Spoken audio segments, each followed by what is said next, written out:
Joseph, a Story by Katherine Rickford. They were sitting round the fire after dinner. Not an ordinary fire, one of those fires that has a little room all to itself, with seats at each side of it to hold a couple of people, or three. The big dining room was panelled with oak. At the far end was a handsome dresser that dated back for generations. One's imagination ran riot when one pictured the people who must have laid those pewter plates on the long, narrow, solid table. Massive medieval chests stood against the walls. Arms and parts of armour hung against the panelling, but one noticed few of these things, for there was no light in the room save what the fire gave. It was Christmas Eve. Games had been played. The old had vied with the young at snatching raisins from the burning snapdragon. The children had long since gone to bed. It was time their elders followed them, but they lingered round the fire, taking turns at telling stories. Nothing very weird had been told. No one had felt any wish to peep over his shoulder or try to penetrate the darkness of the far end of the room. The omission caused a sensation of something wanting. From each one there this thought went out, and so a sudden silence fell upon the party. It was a girl who broke it, a mere child. She wore her hair up that night for the first time, and that seemed to give her the right to sit up so late. "Mr. Grady is going to tell one," she said. All eyes were turned to a middle-aged man in a deep armchair placed straight in front of the fire. He was short, inclined to be fat, with a bald head and a pointed beard like the beards that sailors wear. It was plain that he was deeply conscious of the sudden turning of so much strained yet forceful thought upon himself. He was restless in his chair, as people are in a room that is overheated. He blinked his eyes as he looked round the company. His lips twitched in a nervous manner. One side of him seemed to be endeavouring to restrain another side of him from a feverish desire to speak. "It was this room that made me think of him," he said, thoughtfully. There was a long silence, but it occurred to no one to prompt him. Everyone seemed to understand that he was going to speak, or rather that something inside him was going to speak, some force that craved expression and was using him as a medium. The little old man's pink face grew strangely calm. The animation that usually lit it was gone. One would have said that the girl who had started him already regretted the impulse and now wanted to stop him. She was breathing heavily and once or twice made as though she would speak to him, but no words came. She must have abandoned the idea, for she fell to studying the company. She examined them carefully, one by one. "This one," she told herself, "is so-and-so, and that one there just another so-and-so." She stared at them, knowing that she could not turn them to herself with her stare. They were just bodies kept working, so to speak, by some subtle sort of sentry, left behind by the real selves that streamed out in pent-up thought to the little old man in the chair in front of the fire. His name was Joseph. At least they called him Joseph. He dreamed, you understand. Dreams. He was an extraordinary lad in many ways. His mother, I knew her very well, had 3 children in quick succession, soon after marriage. Then 10 years went by and Joseph was born. Quiet and reserved he always was, a self-contained child whose only friend was his mother. People said things about him, you know how people talk. Some said he was not Clara's child at all, but that she had adopted him. Others that her husband was not his father, and these put her change of manner down to a perpetual struggle to keep her husband comfortably in the dark. I always imagined that the boy was in some way aware of all this gossip, for I noticed that he took a dislike to the people who spread it most. The little man rested his elbows on the arms of his chair and let the tips of his fingers meet in front of him. A smile played about his mouth. He seemed to be searching among his reminiscences for the one that would give the clearest portrait of Joseph. "Well, anyway," he said at last, "the boy was odd. There is no gainsaying the fact. I suppose he was 11 when Clara came down here with her family for Christmas. The Conningtons owned the place then. Mrs. Connington was Clara's sister. It was Christmas Eve, as it is now, many years ago. We had spent a normal Christmas Eve, a little happier perhaps than usual by reason of the family reunion and because of the presence of so many children. We had eaten and drank, laughed and played, and gone to bed. I woke in the middle of the night from sheer restlessness. Clara, knowing my weakness, had given me a fire in my room. I lit a cigarette, played with a book, and then, purely from curiosity, opened the door and looked down the passage. From my door I could see the head of the staircase in the distance. The opposite wing of the house, or the passage rather beyond the stairs, was in darkness. The reason I saw the staircase at all was that the window you pass coming downstairs allowed the moon to throw an uncertain light upon it. A weird light because of the stained glass. I was arrested by the curious effect of this patch of light in so much darkness, when suddenly someone came into it, turned, and went downstairs. It was just like a scene in a theatre. Something was about to happen that I was going to miss. I ran as I was, barefooted, to the head of the stairs and looked over the banister. I was excited, strung up, too strung up to feel the fright that I knew must be with me. I remember this sensation perfectly. I knew that I was afraid, yet I did not feel fright. On the stairs nothing moved. The little hall down here was lost in darkness. Looking over the banister, I was facing the stained glass window. You know how the stairs run around 3 sides of the hall? Well, it occurred to me that if I went halfway down and stood under the window, I should be able to keep the top of the stairs in sight and see anything that might happen in the hall.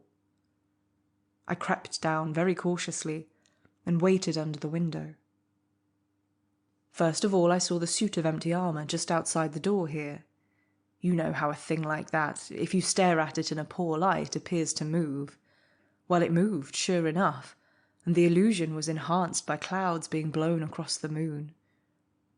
By the fire like this, one can talk of these things rationally, but in the dead of night it is a different matter.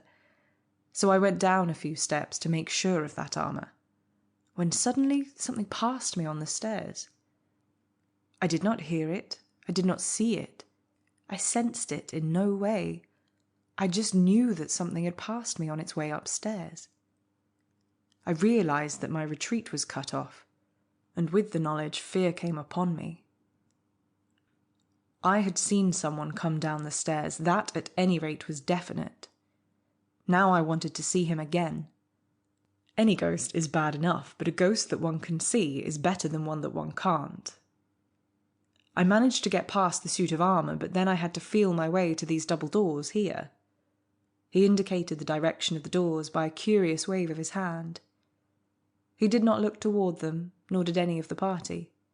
Both men and women were completely absorbed in his story. They seemed to be mesmerised by the earnestness of his manner. Only the girl was restless. She gave an impression of impatience with the slowness with which he came to his point. One would have said that she was apart from her fellows, an alien among strangers. So dense was the darkness that I made sure of finding the first door closed, but it was not, it was wide open, and, standing between them, I could feel that the other was open too. I was literally standing in the wall of the house, and as I peered into the room, trying to make out some familiar object, thoughts ran through my mind of people who had been bricked up in walls and left there to die. For a moment I caught the spirit of the inside of a thick wall. Then suddenly I felt the sensation I've often read about but never experienced before. I knew there was someone in the room. You are surprised, yes, but wait. I knew more. I knew that someone was conscious of my presence. It occurred to me that whoever it was might want to get out of the door. I made room for him to pass. I waited for him, made sure of him, began to feel giddy, and then a man's voice, deep and clear. "There is someone there. Who is it?" I answered mechanically, "George Grady." "I'm Joseph." A match was drawn across a matchbox, and I saw the boy bending over a candle, waiting for the wick to catch. For a moment I thought he must be walking in his sleep, but he turned to me quite naturally. and said in his own boyish voice, "Lost anything?" I was amazed at the lad's complete calm. I wanted to share my fright with someone. Instead, I had to hide it from this boy. I was conscious of a curious sense of shame. I had watched him grow, taught him, praised him, scolded him, and yet here he was, waiting for an explanation of my presence in the dining room at that odd hour of the night. Soon he repeated the question, "Lost anything?" "No," I said, and then I stammered, "Have you?" "No," he said with a little laugh. "It's that room. I can't sleep in it." "Oh," I said. "What's the matter with the room?" "It's the room I was killed in," he said, quite simply. Of course I had heard about his dreams, but I had had no direct experience of them. When, therefore, he said that he had been killed in his room, I took it for granted that he had been dreaming again. I was at a loss to know quite how to tackle him, whether to treat the whole thing as absurd and laugh it off as such, or whether to humour him and hear his story. I got him upstairs to my room, sat him in a big armchair, and poked the fire into a blaze. "You've been dreaming again," I said bluntly. "Oh, no, I haven't. Don't you run away with that idea." His whole manner was so grown up that it was quite unthinkable to treat him as the child he really was. In fact, it was a little uncanny, this man in a child's frame. "I was killed there," he said again. "How do you mean killed?" I asked him. "Why, killed. Murdered. Of course it was years and years ago. I can't say when. Still, I remember the room. I suppose it was the room that reminded me of the incident." "Incident?" I exclaimed. "What else? Being killed is only an incident in the existence of anyone. One makes a fuss about it at the time, of course, but really when you come to think of it—" "Tell me about it," I said, lighting a cigarette. He lit one too, that child, and began. "You know my room is the only modern one in this old house. Nobody knows why it is modern. The reason is obvious. Of course, it was made modern after I was killed there. The funny thing is that I should have been put there. I suppose it was done for a purpose, because I... He looked at me so fixedly I knew he would catch me if I lied. "What?" I asked. "Dream." "Yes," I said. "That is why you were put there." I thought so, and yet of all the rooms... But then of course no one knew. Anyhow, I did not recognise the room until after I was in bed. I had been asleep some time, and then I woke suddenly. There is an old wheel-back chair in there, the only old thing in the room. It is standing facing the fire, as it must have stood the night I was killed. The fire was burning brightly, the pattern of the back of the chair was thrown into shadow across the ceiling. Now, the night I was murdered, the conditions were exactly the same. So directly I saw that pattern on the ceiling, I remembered the whole thing. I was not dreaming. Don't think it, I was not. What happened that night was this. I was lying in bed counting the parts of the back of that chair in shadow on the ceiling. I probably could not get to sleep, you know the sort of thing, count up to 1,000 and remember in the morning where you got to. Well, I was counting those pieces when suddenly they were all obliterated. The whole back became a shadow. Someone was sitting in the chair. Now, surely you understand that directly I saw the shadow of that chair on the ceiling tonight, I realised that I had not a moment to lose. At any moment that same person might come back to that same chair, and escape would be impossible. I slipped from my bed as quickly as I could and ran downstairs. "But were you not afraid," I asked, "downstairs?" "That she might follow me?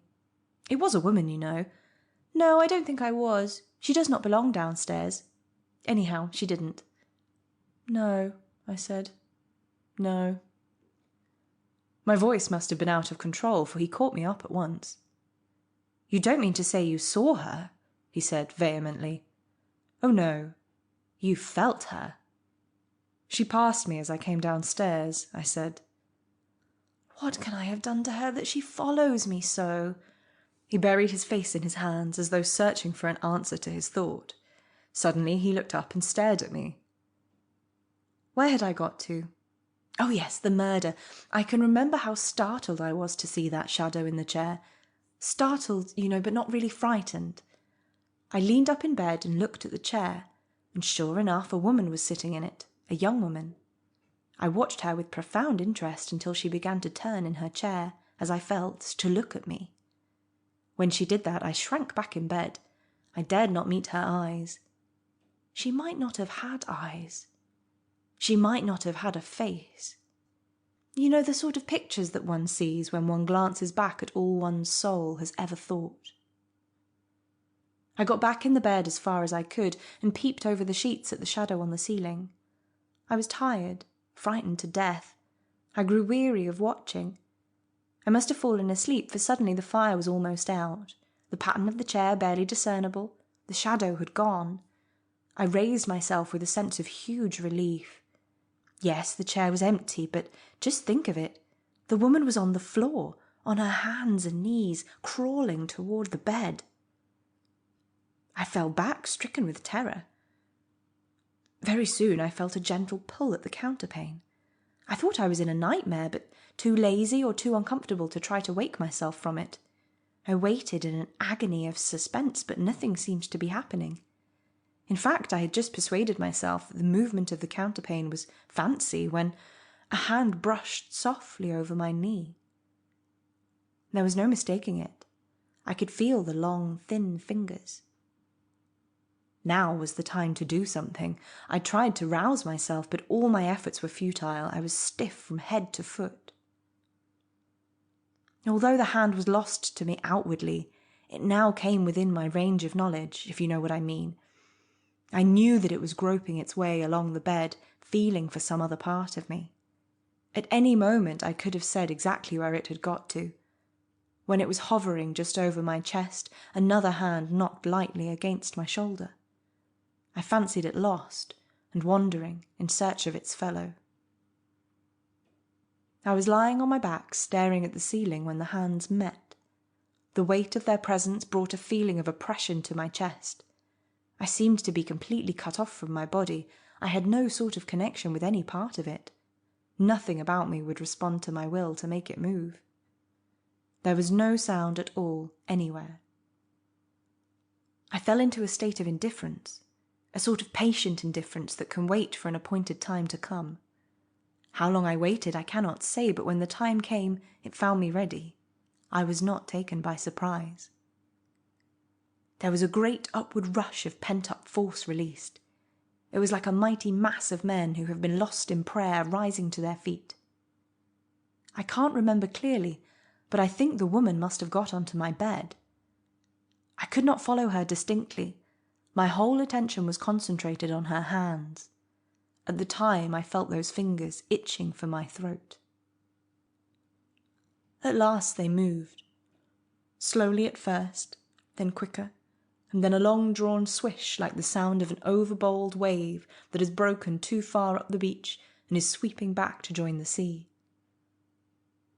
The boy was silent for a moment, then he stretched out his hand for the cigarettes. "You remember nothing else?" I asked him. "No," he said. "The next thing I remember clearly is deliberately breaking the nursery window because it was raining and Mother would not let me go out." There was a moment's tension. Then the strain of listening passed, and everyone seemed to be speaking at once. The rector was taking the story seriously. "Tell me, Grady," he said, "how long do you suppose elapsed between the boy's murder and his breaking the nursery window?" But a young married woman in the first flush of her happiness broke in between them. She ridiculed the whole idea. Of course the boy was dreaming. She was drawing the majority to her way of thinking when, from the corner where the girl sat, a hollow-sounding voice. "And the boy? Where is he?" The tone of the girl's voice inspired horror. That fear that does not know what it is it fears. One could see it on every face. On every face, that is, except the face of the bald-headed man. There was no horror on his face. He was smiling serenely as he looked the girl straight in the eyes. "He's a man now," he said. "Alive!" she cried. "Why not?" said the little old man, rubbing his hands together. She tried to rise, but her frock had got caught between the chairs and pulled her to her seat again. The man next her put out his hand to steady her, but she dashed it away roughly. She looked round the party for an instant, for all the world like an animal at bay, then she sprang to her feet and charged blindly. They crowded round her to prevent her falling. At the touch of their hands she stopped. She was out of breath as though she had been running. "All right," she said, pushing their hands from her. "All right. I'll come quietly. I did it." They caught her as she fell and laid her on the sofa, watching the colour fade from her face.